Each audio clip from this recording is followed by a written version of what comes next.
श्री कृष्ण कहते हैं, न हार चाहिए न जीत चाहिए। जीवन में अच्छी सफलता के लिए परिवार और कुछ अच्छे मित्रों का साथ चाहिए। यह कहानी है एक गरीब पिता और उसकी बेटी की। एक बार वह गरीब व्यक्ति अपनी बेटी को उसके स्कूल से लेकर शहर के एक महंगे होटल में पहुंचा। उस व्यक्ति ने फटे पुराने कपड़े पहने हुए थे और उसकी बेटी स्कूल की ड्रेस पहनी हुई थी। जब दोनों होटल के अंदर पहुंचे तो वेटर ने पूछा, सर आप क्या खाना पसंद करेंगे? आप अपना ऑर्डर बता दीजिए। तब उस व्यक्ति ने कहा कि आप मेरी बेटी के लिए एक प्लेट पाव भाजी लेकर आ जाइए बस। वेटर ने कहा, सर आप कुछ नहीं लेंगे? आपके लिए भी कुछ लेकर आऊं? तो गरीब व्यक्ति ने कहा, मेरे लिए कुछ नहीं, आज मेरी बेटी के लिए पार्टी है। मैंने इससे वादा किया था कि अगर तुम इस ज़िले में 10 क्लास में टॉप करोगी तो मैं तुम्हें सबसे महंगे होटल में पार्टी दूंगा। तो आप सिर्फ बच्चे के लिए पाव भाजी लेकर आइए।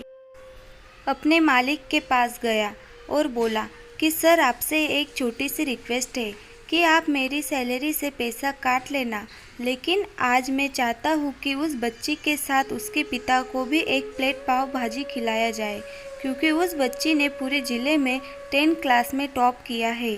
वह गरीब पिता है, ज़्यादा पैसे नहीं होंगे इसलिए कह रहा है।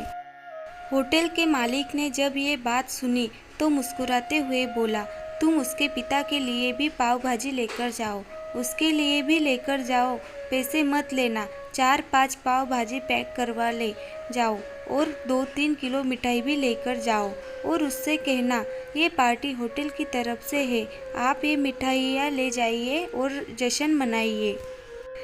पिता और बेटी खुश हो गए और चले गए।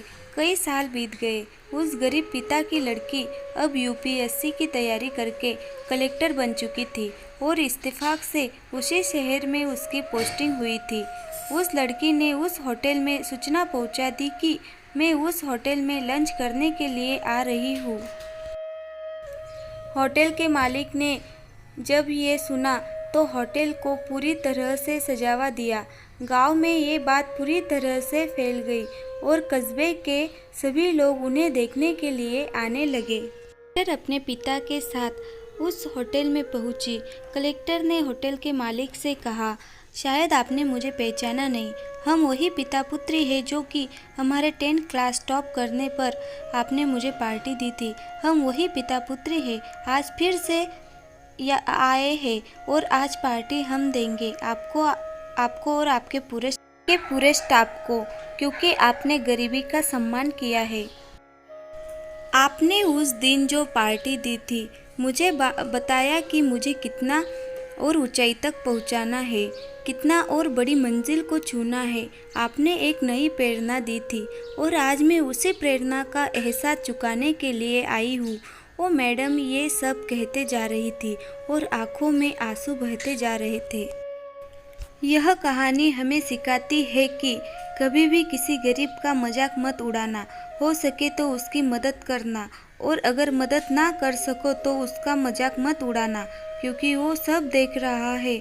बनना है तो उसकी नज़रों में अच्छा बनिए, जहाँ भी रहिए कर दिखाइए कुछ ऐसा कि दुनिया करनी चाहे आपके